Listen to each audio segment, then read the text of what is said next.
Hemos empezado una serie nueva titulada Piezas de Valor, y si algo aprendimos la semana pasada es que cada uno de nosotros somos piezas de valor y que Dios está buscando posicionarnos dentro de su plan con propósitos específicos que Él tiene.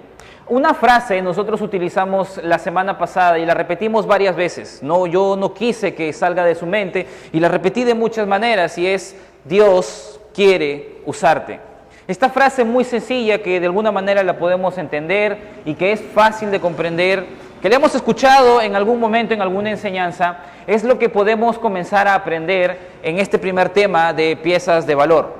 Sin embargo, esto nace porque había una pregunta que yo no la formulé, pero que respondía de esta manera, con estas palabras. Y la pregunta es: ¿qué quiere hacer Dios contigo?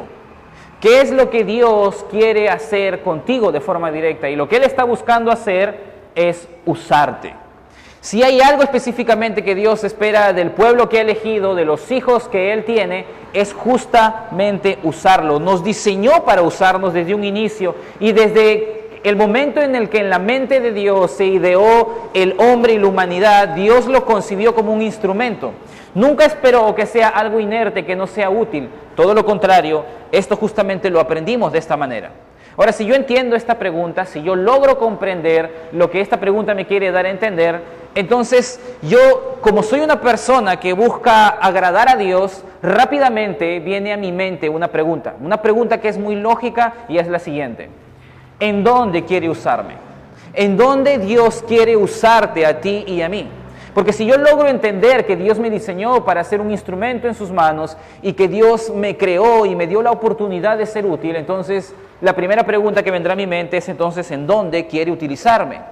Y para responder esta pregunta, yo creo que debiéramos ir al inicio de cómo Dios creó a la humanidad y cómo creó todo. ¿Y por qué? Porque Dios desde el principio de los tiempos viene llevando a cabo una obra que aún no ha terminado.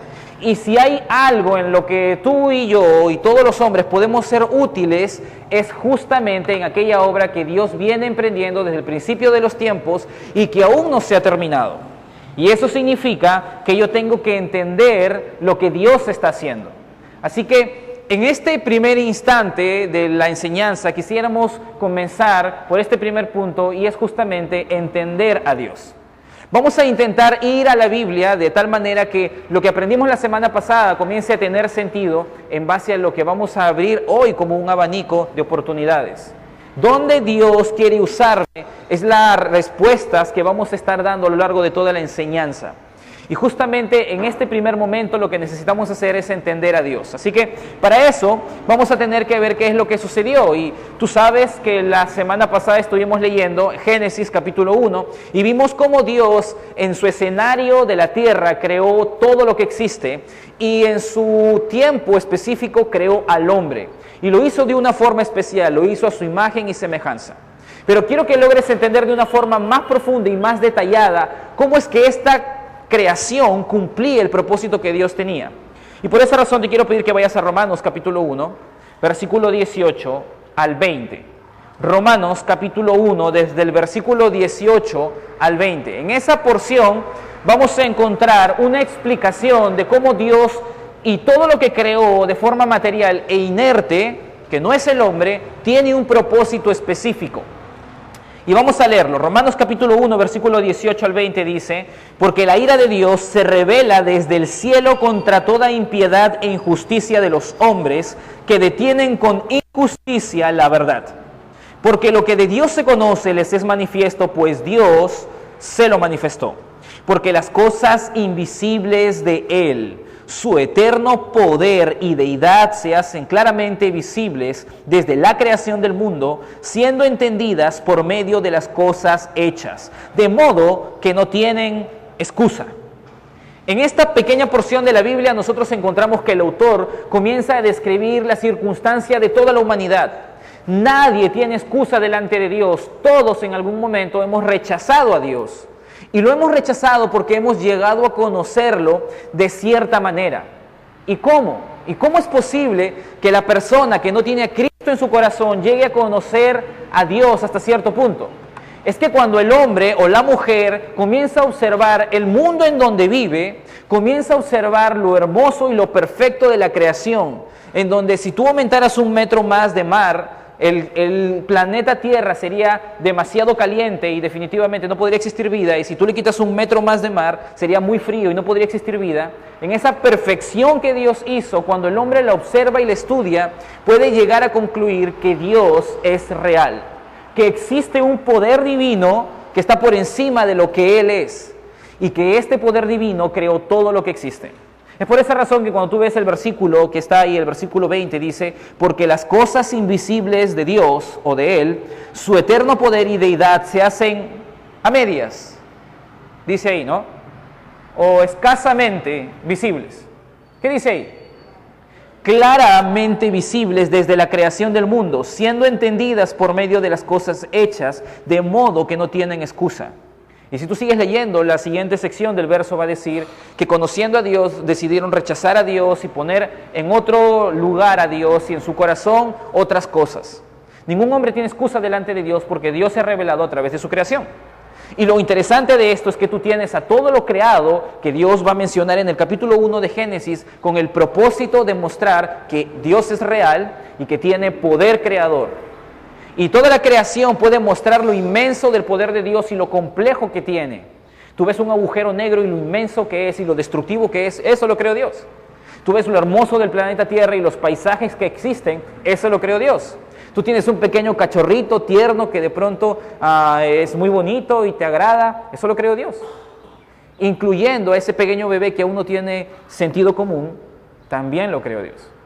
Pero no solamente creó a todo lo que tiene que ver con lo inmaterial, o lo material, perdón, o aquello que es inerte, sino que creó al hombre.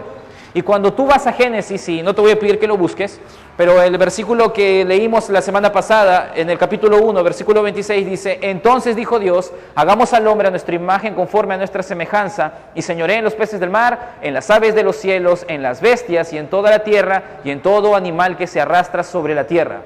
Dios creó al hombre, pero lo hizo diferente a las piedras, lo hizo diferente a los planetas, lo hizo diferente a todo, porque puso su imagen en él. Y ahora el hombre tenía la capacidad de reflejar los atributos relacionales de Dios. En español significa que el hombre puede mostrar el amor que también Dios muestra. No de la misma forma, pero puede amar. Una piedra no puede hacer eso. Un hombre puede mostrar gracia y misericordia con su enemigo o aún con su propio hijo. Puede mostrar gentileza y puede demostrar atributos que Dios tiene y que todo lo inmenso y lo sobrenatural de la misma creación no puede reflejar. Dios creó de esta manera perfecta toda su creación y la creó para que toda su gloria y todo lo que Él es se refleje en todo el universo. Dios creó todo para su gloria y cada pedazo de su creación tenía un papel diferente que tenía que reflejar.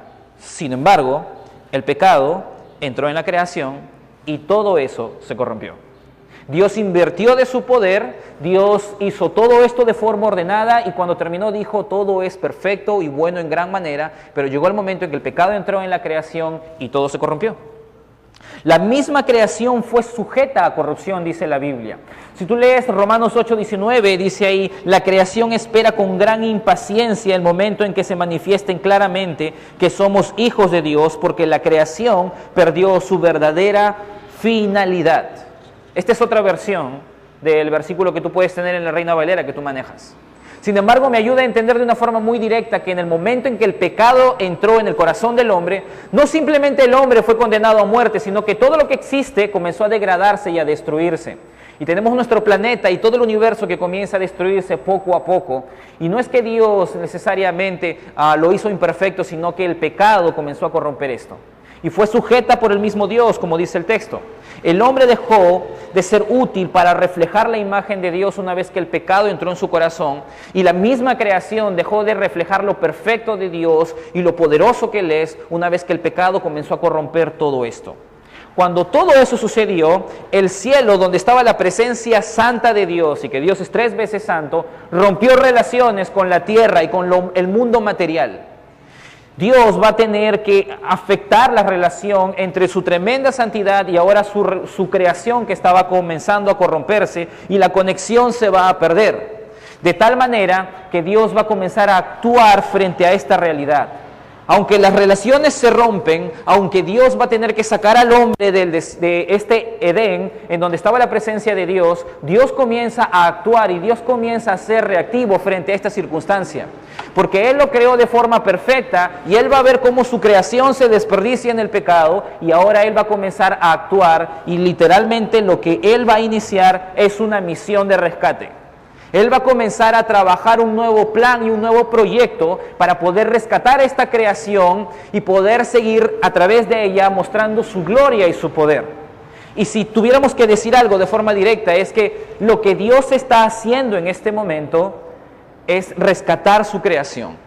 Es su misión, la misión de Dios, de literalmente reconstruir todo lo que anteriormente ha sido corrompido. Él buscaba reflejar su gloria y esta creación se ha corrompido desde el hombre y todo lo que existe. Y Dios va a entrar en un plan nuevamente, en una misión que es global y que es eterna y que aún no ha terminado de reconstruir todo esto. Y es por esa razón que lo segundo que debiéramos ver es exactamente qué es la misión de Dios. Porque hasta ahora yo te lo menciono de forma general y todo esto es muy teórico hasta ahorita, pero básicamente lo que queremos entender cuando hablamos acerca de la misión de Dios es hablar de Jesucristo. Y sé que esto suena trillado porque hemos escuchado muchas veces que Dios ha mandado a su Hijo Jesucristo, pero cuando hablamos de la cruz de Jesús y cuando muchas veces mencionamos a Cristo, suele suceder que nos acostumbramos a la palabra, que nos acostumbramos a esa persona, que a veces lo vemos en un cuadro, que a veces lo vemos en la televisión, o que lo imaginamos muchas veces de diferente forma. Sin embargo, cuando tú comienzas a estudiar lo importante y lo céntrico que es para Dios la cruz de Jesús, quizás muchos de nosotros no hemos comenzado a evaluar bien lo que Dios piensa acerca de Cristo. Y nuestra balanza se ha acostumbrado a pesar la cruz de Jesús, pero ha comenzado a perder peso porque hemos dejado de ver lo amplio que es la cruz de Jesús dentro de nuestras vidas. Si hay algo por lo cual tú deberías estar agradecido a Dios, no es por tu carro, no es por tu perro, no es por tu esposa, no es por tu hijo, es por la cruz de Jesús, hermano. Porque es a través de ella que muchas bendiciones no solamente llegan a ti, sino a toda la creación. Traspasan tu vida y traspasan tu generación hasta las que vienen más allá todavía. Ahora quiero que veas un verso conmigo. En Efesios capítulo 1, versículo 9, tú vas a encontrar cómo es que Dios va a definir su misión. ¿Cuál es su misión, su propósito desde el inicio de los tiempos? En Efesios capítulo 1, versículo 9 al 10, vas a tener esta porción de la Biblia que dice así: dándonos a conocer el misterio de su voluntad, según su beneplácito, el cual se había propuesto en sí mismo de reunir todas las cosas en Cristo, en la dispensación del cumplimiento de los tiempos, así las que están en los cielos como las que están en la tierra. Yo tengo otra versión, aparte de la que tú tienes, y te quiero pedir que veas la proyección para que puedas leerla. Esta versión es un poco más clara y es un poco más directa, de tal manera que puedes entenderlo de una forma más práctica. Lo voy a leer, dice así: Él, está hablando de Dios, de Jesucristo, nos hizo conocer el misterio de su voluntad conforme al buen propósito que de antemano estableció en Cristo. Está hablando de Dios Padre, para llevarlo a cabo cuando se cumpliera el tiempo, de reunir en Él, está hablando de Jesús, todas las cosas, tanto las del cielo como las de la tierra. Había habido una pugna entre la presencia de Dios y toda la creación material, y ahora Dios iba a poner a su Cristo en el centro para poder volver a restituir esta relación. Y básicamente la idea, la misión de Dios es Cristo. Yo quiero que esta idea no quede en el aire, porque cuando estamos hablando acerca de que somos piezas de valor en la misión que Dios tiene de predicar a Cristo. Y tenemos esa tarea de predicar a Jesús. Y sé que esto es algo que sabemos, pero es algo que muchas veces no hacemos. Y Dios está esperando que nos involucremos en esto. Dios comenzó su nuevo proyecto de restaurar la creación, pero esta vez Él escogería un camino que le traería más gloria. Ese camino es Cristo. El camino más glorioso que incluso ver a la creación simplemente moverse. Es por esa razón que Dios mismo va a mandar a su Hijo. Y aquí tú pudieras encontrar algunas conclusiones. Algunas conclusiones que pueden ser muy básicas para nosotros, sobre todo si nos referimos a la iglesia. Algunas conclusiones que pueden llevarte a entender lo interesado que Dios está en que sus hijos se involucren en su misión. ¿Y a qué nos referimos? La misión no es nuestra. Y tienes que entender eso. La misión no es nuestra, es de Dios. ¿Por qué? Porque no es nuestra creación, sino es la de Dios. Y quiero que logres entender a qué es lo que yo me intento referir. Lo que sucede es que no es que Dios le ha dado una misión a su iglesia en esta tierra. La realidad es que Dios tiene a su iglesia en esta tierra para cumplir su misión. En otras palabras, lo que estamos intentando decir, la razón por la que existe la iglesia es porque existe la misión, no en viceversa, no es al contrario.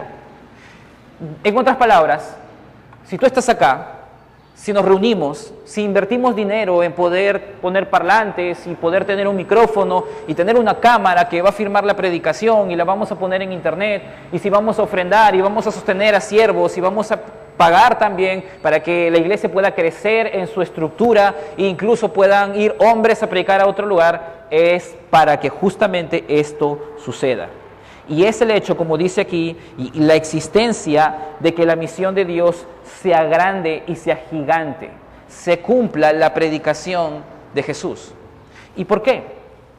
Porque nosotros podemos venir a la iglesia, reunirnos, estar juntos, cantar, escuchar la palabra de Dios y no hacer la misión de Dios. Tú puedes leer la Biblia, tener tu tiempo devocional con Dios, tú puedes conocer a Dios en la vida personal, puedes permitir que Dios transforme tu vida, pero de la misma manera tú puedes evitar incluirte en la misión. Tú puedes venir a la iglesia, no solamente leer tu Biblia, tener un tiempo con Dios, sino comenzar a servir en un ministerio, realizar algunas actividades y muchas veces no involucrarte hasta el punto de entender que lo que estás haciendo es parte de la misión de Dios. Y mucha gente a veces toma el ministerio o las actividades de la iglesia como una forma de desfogarse, porque hacen lo que les gusta, porque otros le aplauden, porque a veces se sienten aceptados porque mucha gente hace esto y como todos mis amigos lo hacen, yo también lo voy a hacer. Y puede ser que estás sirviendo en la escuela dominical o que estás siendo ujiero, o que estás trabajando con las cámaras o con un instrumento o con la proyección o con X cosa dentro y fuera de la iglesia. Y puede ser que simplemente esta excusa de poder hacer algo en la iglesia es una razón simplemente para muchas veces no hablar de Cristo. Y fuera de que todo eso tiene que ver con la misión de Dios, y más adelante lo vamos a detallar más específicamente, hay una forma en la que la misión de Dios se expresa de manera directa y es abriendo tus labios para compartir a Jesús. Y yo te puedo decir, porque yo he estado ahí, yo sé que es estar tan ocupado y no tener tiempo para predicar a otra persona de Cristo. Estar tan ocupado en la iglesia, metido, leyendo incluso la Biblia y pidiendo a Dios que extienda su reino y no teniendo tiempo ni en el carro, porque en el carro a veces he estado trabajando y quizás el que está a mi costado ni siquiera le he predicado. Y si yo sé que estando metido en la iglesia a mí me puede suceder eso, yo sé que a ti también. Considerando una idea que tú puedes agrupar una vida cristiana y adoptar una forma de vida que puede ser muy cómoda haciendo cosas para Dios y no abrir tus labios para compartir de Cristo. De tal manera que yo debiera preguntarme hasta en este momento si estoy involucrado en la misión realmente, o si estoy usando a Dios para sentir mi conciencia limpia. ¿Estoy en donde Dios quiere que esté? ¿Mi servicio refleja eso? Porque realmente Dios está interesado en que nosotros nos involucremos en su misión. De tal manera que ahora viene una pregunta sencilla. ¿Cómo me involucro en esa misión? ¿Qué es lo que yo debiera hacer para poder involucrarme en la misión que Dios tiene? Y hay algunas cosas que son obvias y hay algunas cosas que no lo son tan aparentes, digamos, delante de los ojos de todos. Cuando nosotros intentamos involucrarnos, yo tengo que saber que cualquier acto que va a contribuir a la transformación del hombre a través de Jesucristo tiene que ver con la misión de Dios. Yo puedo entender que básicamente, y esto no es complicado de entender, y te vas a dar cuenta que es tan básico que quizás hasta te puedes reír, pero solamente hay dos formas en las que tú te puedes unir a la misión de Dios. Número uno, que tú compartas a Cristo. Y número dos, que tú apoyes a las personas que comparten a Cristo. Y estas cosas son cosas que nosotros sabemos, pero no siempre son cosas que hacemos. Por más que muchas cosas podemos entender y saber que están bien, no siempre las cumplimos. Y yo quiero detallarte, y quiero darme el tiempo para detallarte estas dos cosas, porque no son las mismas y son más amplias de lo que muchas veces pensamos. En primer lugar, nosotros podemos y debemos a ser parte de la misión de Dios una vez que compartimos a Cristo. ¿Y a qué nos referimos con esto? Bueno, de forma muy obvia implica hablarle a Jesús y a todos mis conocidos de Jesús. Es abrir mis labios y comenzar a contarle a mi familia que yo creo en Jesús, que yo tengo una relación con Él y que Él puede transformar mi vida. Eso puede suceder con mi familia, eso puede suceder con mis compañeros de trabajo, con mis vecinos y con todas las personas que yo conozco. Esa es la parte más fácil. Pero por otro lado, otra forma de unirme a la misión es no solamente compartir a Jesús, sino también vivir a Jesús. ¿Y a qué me refiero? Que muchas veces lo que tú vas a decir puede ser borrado por lo que tú haces. Y la forma en la que tú vives y la manera en la que tú te desenvuelves va a dejar con tinta indeleble en la mente de las personas cómo es una persona, entre comillas, transformada por Cristo. Tú puedes decir con palabras, pero las palabras, como dices, se las lleva el viento muchas veces. Pero lo que va a quedar marcado e impregnado es lo que tú modelas con tu vida. Y si hay gente detrás de ti que está comenzando a observarte, definitivamente estas cosas van a tener cola en tu vida. No se trata simplemente de hablar, también tienes que modelar. Y esta parte incluso suena muy sencilla y suena muy lógica, pero no es fácil de cumplir. Yo puedo ver a muchos jóvenes, y este es el contexto en el que me muevo por trabajar con los jóvenes adolescentes y algunos jóvenes también mayores, que yo sé que oran por sus padres que no son cristianos, y oran fervientemente y lo oran no solo un año, lo oran 2, 3, 4, 5 y muchos años más. Y yo puedo ver cómo a lo largo del tiempo muchas veces el padre no se convierte, no quiere saber nada con Cristo, y no es todos los casos, pero en algunos casos sucede que este hijo tiene cosas que incluso en la iglesia hasta a veces son vergonzosas. Y yo pudiera decirle directamente en mi mente, concluir, bueno, ¿cómo se va a convertir ese padre si este hijo no está modelando correctamente a Cristo en su familia? O pudiera ser viceversa, este padre que está orando por su hijo, pero ese padre no se está comportando como el Padre Celestial y por esa razón ese hijo no quiere saber nada con el padre de este padre. O pudiéramos hablarlo con el hermano, o pudiéramos hablarlo con el abuelo, o pudiéramos hablarlo con el nieto. Diferentes cosas, diferentes familias, diferentes realidades. El punto con esto es que es necesario modelar a Cristo. Otra de las formas muy fáciles, y de hecho muy fáciles, es abrir las puertas de tu tiempo para invitar a una persona que venga a la iglesia. Y aunque eso es fácil, muchas veces nos cuesta más de lo que deberíamos. Porque a veces pudiéramos decirle, ven a la iglesia, pero paga tu pasaje. ¿Y qué costaría que yo saque un poco de mi dinero? Y le digo, yo te invito, y te invito a almorzar, ven. Pero ven y escucha la palabra de Dios. Sé que eso comprometería un poco, pero ese es el esfuerzo que tú haces porque estás inmiscuido en la misión de Dios. Tú no solamente invitas, sino que generas la oportunidad, eres intencional, de tal manera que tú no solo tienes una meta, tienes un plan y actúas para hacerlo. Eso implica ser intencional. Y tú buscas la manera de invitar personas para que puedan conocer a Cristo o para que puedan tener la oportunidad de poder observar qué es vivir en Cristo. No solamente eso, sino que compartir a Jesús también literalmente es salir a la calle con tu Biblia y comenzar a predicar el Evangelio. Irte a Profan, y hay gente que está yendo a Profan por si acaso, si quieres saber, que están yendo a evangelizar. Se necesitan manos allá porque el campo es muy grande y realmente la distancia no es tan corta y las complicaciones para llegar ahí no son fáciles. Lo mismo en Nuevo Progreso, lo mismo en Copacabana, lo mismo en cualquier penal del Perú y lo mismo en lo que se viene más adelante en Satipo con el hermano Santiago, que se va a ir a predicar allá. Todo eso es necesario. Eso implica también compartir a Cristo. Y dependiendo del llamado que Dios pone en tu corazón y de las oportunidades que Dios pone en tu vida, Dios puede llamarte a ti, sacarte de tu entorno y ponerte en el entorno que Él quiere para que tú puedas predicar a Cristo de otra manera más amplia todavía, a tiempo completo. Eso también está dentro de ese rubro. Está dentro del rubro de que tú compartas a Cristo.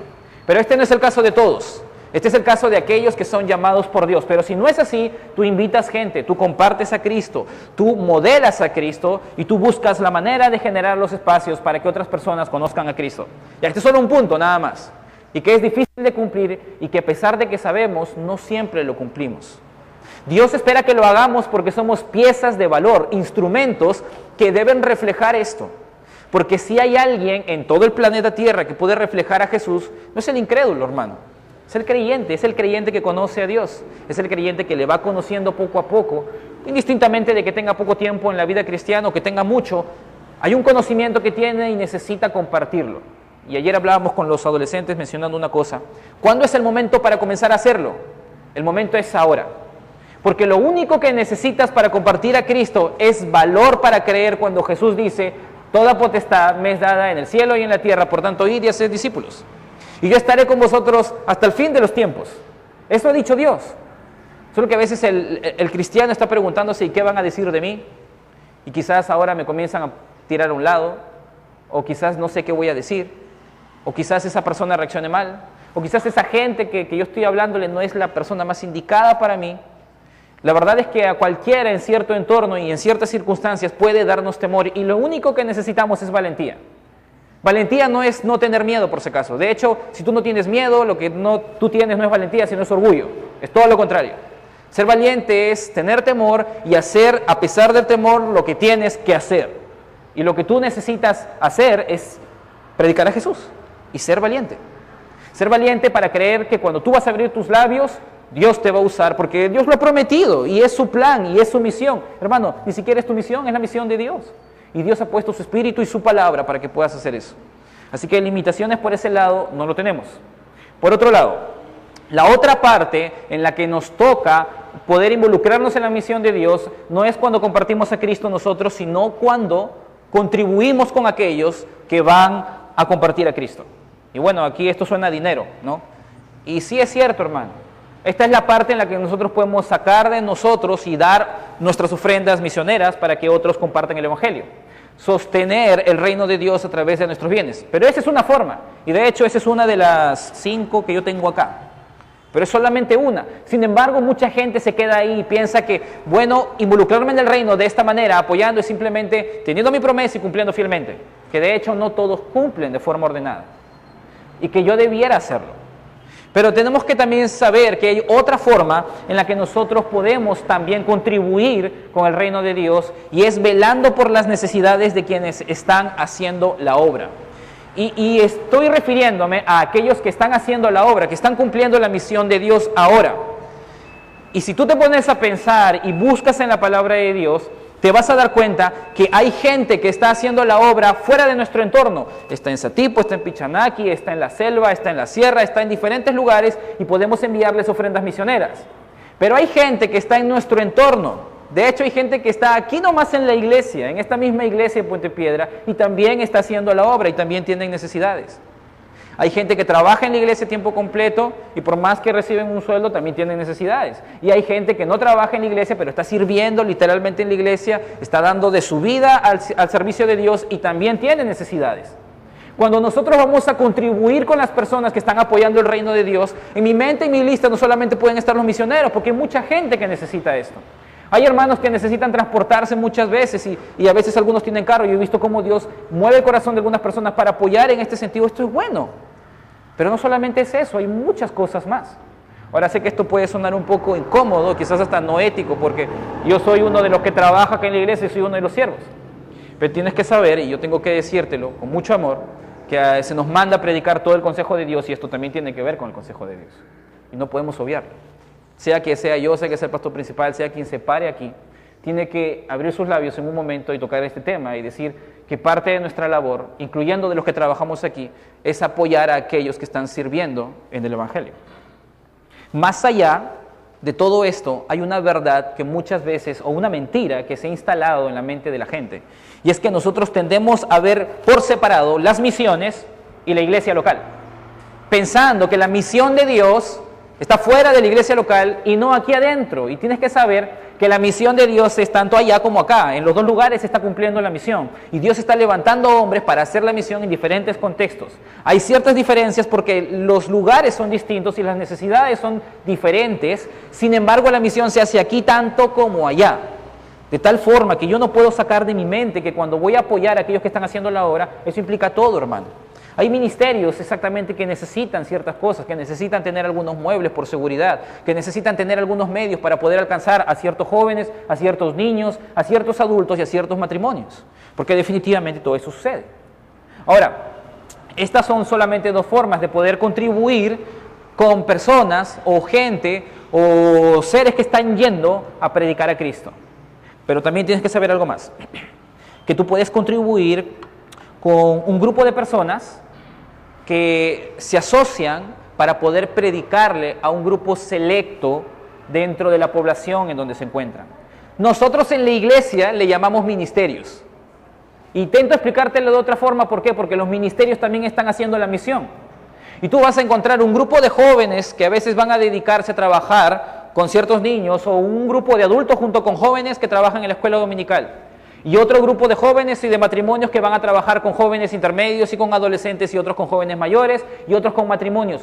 Son personas que están haciendo la misión en un grupo selecto, pero están haciendo la misión.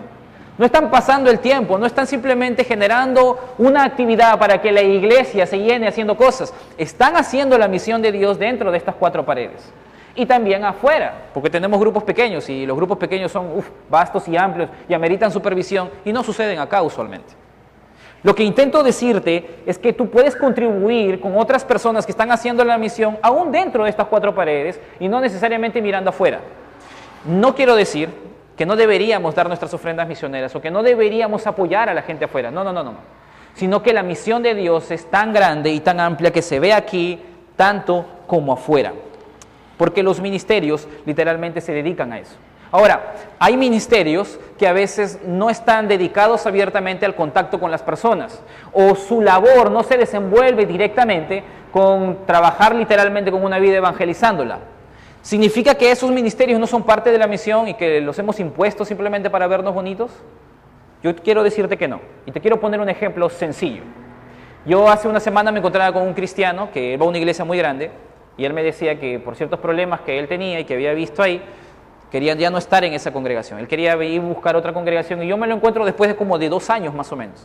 Lo saludé, pregunté cómo estaba su hijo y lo vi, y él me decía: oye, me parece interesante tu iglesia, yo lo he visto a través de internet, he visto las prédicas, he visto el Facebook, y sé que el pastor Raúl está allá, y hay un montón de conocidos que él tiene, algunas personas aquí. Él me dice: me gustaría ir para allá, sé que tú estás viviendo por acá y te vas para allá, ¿y cómo le haces? Me dice: tú también tienes un hijo igual que el mío. Y él me pregunta después de eso: oye, pero ¿y cómo es tu escuela dominical? Me dice. Y yo digo: ¿por qué? Y él me dice: lo que sucede es que yo tengo un hijo que es medio loco y es bien travieso, es medio bala, y a él le gusta agarrar y tirarse en el suelo, y a la vez también él es muy alérgico y reacciona muy fuerte cuando el polvo entra a su nariz o cuando se mete por la boca a la tierra. ¿Y cómo es la escuela dominical? Dime, ¿la limpian? ¿El salón es cerrado? ¿Los niños se pueden salir o no? Porque he tenido oportunidad de ir a otras iglesias en las que no hay mucho control y mi hijo no podría estar ahí. Yo le digo: no, sí, yo sé que los maestros en la semana limpian su salón de escuela dominical y lo mantienen limpio. Y ahora yo me imagino, si él viniera y justo esta semana el maestro no limpia la escuela dominical, ¿te imaginas qué en su mente pasaría? ¿Qué preocupación o qué testimonio se llevaría de nuestra congregación? Y si en algún momento él quisiera venir, ya bueno, dejaría de hacerlo porque ve que hay algunas cosas que están raras. Oye, ese es un ejemplo quizás un poco forzado, pero imagínate que el hermano que está en el portón se descuida y un niño que Dios no quiera se escapa y algo le sucede. ¿Te imaginas que pudiera repercutir eso en la congregación? ¿Repercutiría o no? Definitivamente que sí. Te apostaría que vendría hasta la televisión, hermano. Nos haríamos famosos, pero no por lo correcto, sino por todo lo contrario. Y tienes que saber que eso pegaría un golpe muy fuerte en el reino de Dios que se mueve entre nosotros, en la misión de Dios que se desarrolla entre nosotros. ¿Esa tarea es importante o no lo es? Tendría escalas muy amplias si esa tarea, que sea muy pequeña, se descuide, o que alguien incluso no cumpla su papel limpiando. ¿Qué sucedería si de pronto alguien trae un invitado aquí y el invitado se sienta en una banca que está muy cochina, que está muy sucia, y de pronto dice: pues ¿quién limpiará este lugar? Pues mira, mi pantalón justo es negrito y ahora él no lo va a decir, pero lo pensó y nunca más regresó. Ahora alguien va a decir por ahí: pues esta persona qué mala, pues esa persona no viene por Dios, esa persona no viene a buscar a Dios, no es una persona buena, ¿para qué queremos gente así?